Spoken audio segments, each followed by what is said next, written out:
On March 4, 2022, the world saw the release of the next title in the legendary series of racing games, Gran Turismo 7. The long-awaited GT7 brought the players back to the classic style, structure and feel of older Gran Turismo games after taking a different approach with the Gran Turismo Sport.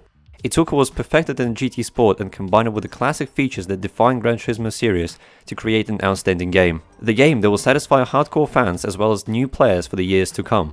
But as it often happens nowadays, the microtransactions were added into Gran Turismo 7. And although microtransactions are often a hot topic in gaming industry, they didn't pose much of an issue for GT7 players, since they simply allow you to buy in-game credits with real money if you didn't want to spend time earning them yourself and didn't put anyone in disadvantage. So it seemed until a couple of days ago. So let me paint you a picture of why I think microtransactions might be becoming an issue for Gran Turismo 7.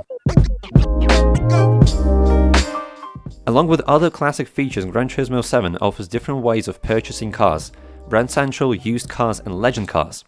Brand Central sells new cars that are made after the year 2001, while in the used car section players can find old classic cars and modern cars for a slightly lower price.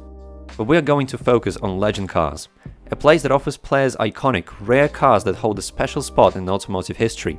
These cars are backed by their real-life prices and appear in the legend car shop on a timely basis.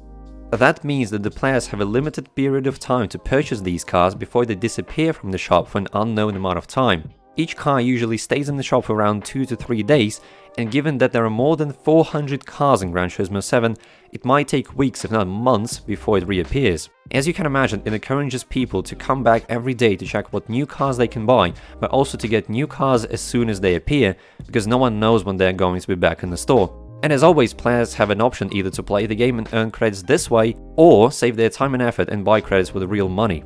The difference between properly implemented microtransactions and so-called pay-to-win microtransactions lies in the fact that players who decide not to spend real money on something will still be able to achieve the same result as those who chose to use microtransactions, albeit slower or with more effort. And surely it won't be an issue for the game that follows the slogan "Driving is for everyone."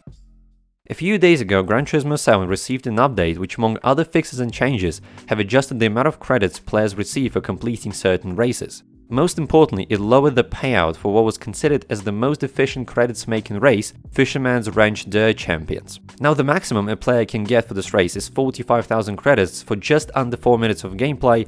That's including the race itself and the process of restarting it. After the update came out, the producer of Gran Turismo, Kazunori Yamauchi, has put out the statement regarding the recent changes in the game. It said, quote, "In GT7, I would like to have users enjoy lots of cars and races even without microtransactions. I want to make GT7 a game which you can enjoy a variety of cars lots of different ways, and if possible would like to try to avoid a situation where a player must mechanically keep replaying certain events over and over again." Let's see if it is actually the case in the game right now.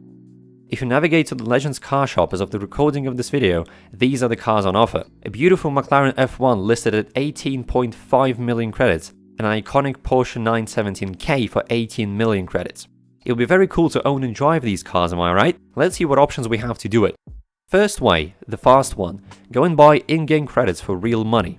In my country, 2 million credits cost 20 euros. One quick math session later shows us that the Porsche cost 180 euros.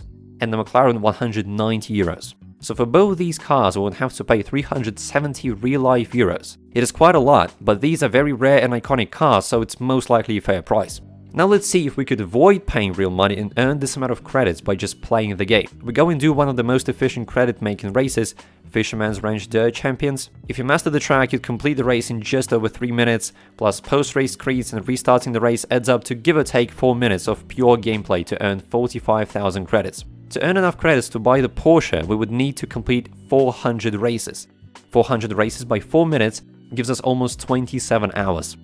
McLaren requires 412 races or 27.5 hours. In total, it's just over 54 hours to buy these two cars. 54 hours of pure gameplay. That's without taking basic human needs and distractions into consideration.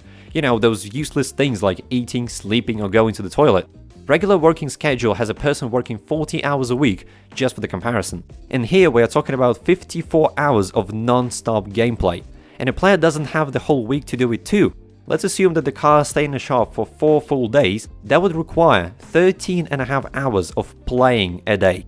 Do I need to explain that it's impossible to achieve if you're a regular person with work or some type of education to pursue? This breaks the fundamental rule of microtransactions, which is to make sure that a player would be able to achieve the same result in the end, regardless whether he pays real money for something or not. Most players won't be able to buy even one of these cars without using microtransactions.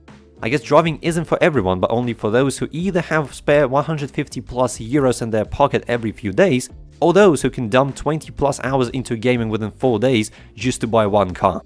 And yes, you can say that as long as it's technically possible to earn enough credits through purely playing the game, it's fine.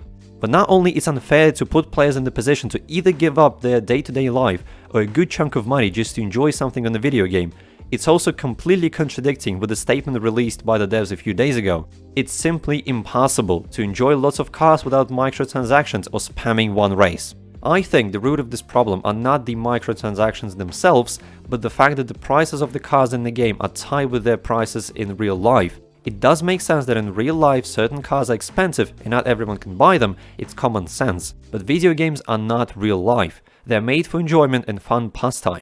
When the prices for cars in-game reflect real life, but the player's income kept the same, it results in only a few % of players being able to enjoy all the cars, which is polar opposite to what Gran Turismo stands for.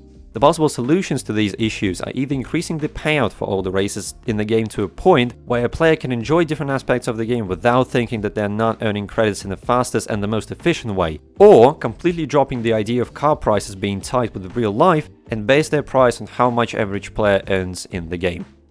Gran Turismo as a franchise produces amazing one-of-a-kind games, and GT7 is not an exception. And since we're going to be enjoying playing it for the next 5 or so years, I'm sure that devs will find the way to fix the existing problems.